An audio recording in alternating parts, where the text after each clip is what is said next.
రోగులకు సరియైన వైద్యం అందదు. అధికారుల కమిషన్ల కక్కుర్తితో ఫార్మసీలో అరకొర మందులు. సిఫార్సుంటేనే ఎమర్జెన్సీ వైద్యం. ఇది స్విమ్స్ పరిస్థితి. గత కొన్ని నెలలుగా ఇక్కడ సరైన వైద్య సేవలు సదుపాయాలు లేకపోయినా స్విమ్స్ డైరెక్టర్ పట్టించుకోవడం లేదు. ఏడుకొండల వెంకటేశ్వర స్వామి పాదాల చెంత టీటీడీ నిర్వహిస్తున్న సూపర్ స్పెషాలిటీ హాస్పిటల్లో నిరుపేదల కన్నీటిని చూసైనా కనికరించేవారే కరవయ్యారు.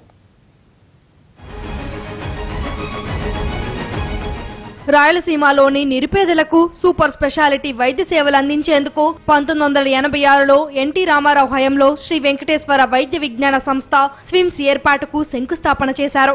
దివంగత ముఖ్యమంత్రి వైఎస్ రాజశేఖర్ రెడ్డి ఆరోగ్యశ్రీ ప్రవేశపెట్టడంతో స్విమ్స్ లోను తెల్ల రేషన్ కార్డులున్న పేదలకు సూపర్ స్పెషాలిటీ సేవలు అందుబాటులోకి వచ్చాయి. ప్రస్తుతం ఈ ఆసుపత్రి నిర్వహణ తీరు విమర్శలకు తావిస్తుంది. నిరుపేదలకు ఆదరణ కరువవుతుంది. ప్రాణాపాయ స్థితిలో ఆసుపత్రి ఎమర్జెన్సీ విభాగానికి వస్తే ప్రాణాలు వదులుకోవాల్సిన దుస్థితి.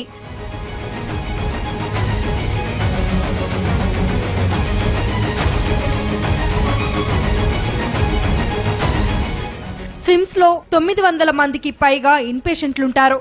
28కి పైగా విభాగాలు ఉన్నాయి. జనరల్ మెడిసిన్, సిటీ సర్జరీ వార్డులలో వైద్య సేవలపై యాజమాన్యం నిర్లక్ష్యంగా వ్యవహరిస్తుంది. బీపీ, షుగర్ వంటి పరీక్షలు నిర్వహించే సమయంలో కూడా నర్సులు బాధ్యతారహితంగా పనిచేస్తున్నారన్న విమర్శలు ఉన్నాయి.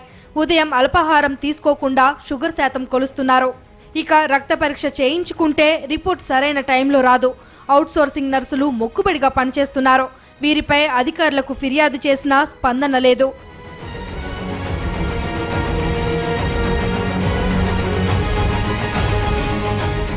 ఫార్మసీ విభాగం అవినీతిమయంగా మారింది. కమిషన్లు అందుకొని తిరుపతిలోని కొన్ని మెడికల్ ఏజెన్సీలకు మందుల సరఫరా కాంట్రాక్ట్ అప్పగించారు. ఇందులో అధికంగా జనరిక్ మందులే ఉంటున్నాయి. వైద్యులు సూచించే మందులు ఫార్మసీలో దొరకడం లేదు. ఏజెన్సీలకు లాభం వచ్చే కొన్ని రకాల మందులు మాత్రమే సరఫరా చేస్తున్నారు.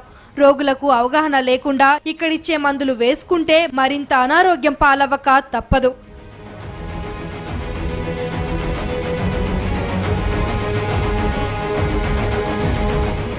స్విమ్స్ లో ఉన్నత పదవుల్లో ఉన్న అధికారుల కమిషన్ల కక్కుర్తి వల్ల ఫార్మసీ సేవలు దెబ్బతింటున్నాయి.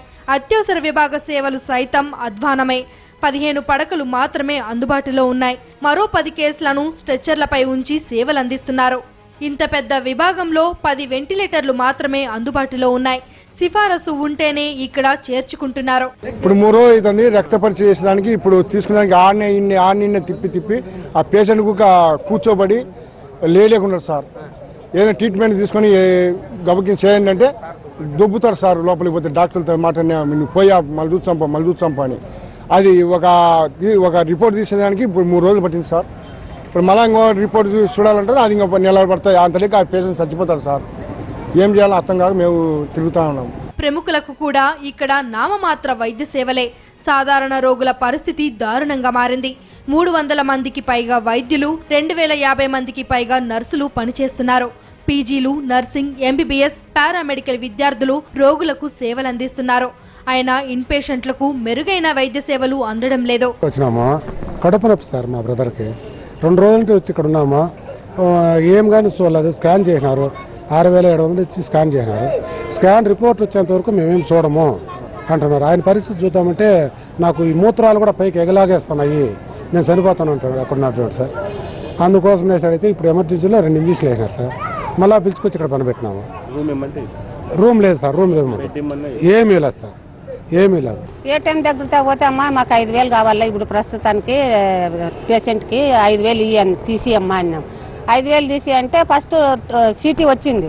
సీటీ వస్తే అది తీసుకొని మా బొడ్లో చెక్కునే 15000 తీసుకున్నావేమ్మా నువ్వు ఆయన. లేదప్పా తీసుకోండి 5000 ఎక్కువ తీసుకోలేదు అంటే, లేదమ్మా 15000 వచ్చింది డాక్టర్ అటు పోయి అడుగుపో ఏటీఎం తకి నువ్వు మా అంతా ఇవ్వకుండా మాకు 5000 వేసినట్టే. లేదు పెద్దమ్మా రాలేదు అని. రాకపోతే ఎట్లమ్మా వచ్చింది. ఇక మెసేజ్ మా పిల్లోడు మెసేజ్ పెట్టినాడు సెల్లులో చూడి.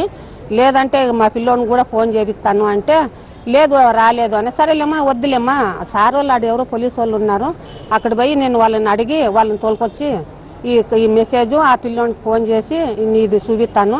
అవి పెద్దమ్మ నేను సరేలే నేను గేట్ ఈతో దాటి వచ్చినాను. పెద్దమ్మ వచ్చిందిరా నీది అని మళ్ళీ 10,000 ఇచ్చింది. మరోవైపు అధికారుల నిర్లక్ష్యంతో వైద్యం అందక ఇబ్బందులు పడుతున్నారు రోగులు. ఆసుపత్రి బయట ఉండే రోగుల్ని కొందరు నకిలీ డాక్టర్లు నిలువునా దోచేసుకుంటున్నారు. వారం రోజుల వ్యవధిలో పదుల సంఖ్యలో వీరి బారిన పడిన బాధితులు ఉన్నారంటే పరిస్థితి ఎలా ఉందో అర్థమవుతుంది. తాజాగా జిల్లాకు చెందిన వృద్ధులు వైద్యం కోసం స్విమ్స్ కు రాగా వారికి త్వరగా వైద్యం చేయిస్తామని చెప్పి జిరాక్స్ సెంటర్ కు తీసుకువెళ్లారు. ఇదే ఆసుపత్రి కార్యాలయమని వారి వద్దనున్న 3,000 తీసుకొని ఆటోలో వెళ్లిపోయారు. నకిలీ డాక్టర్ల బాగోతాలపై అక్కడి సిబ్బందికి ఫిర్యాదు చేసినా పట్టించుకోవడం లేదని బాధితులు ఆవేదన వ్యక్తం చేస్తున్నారు.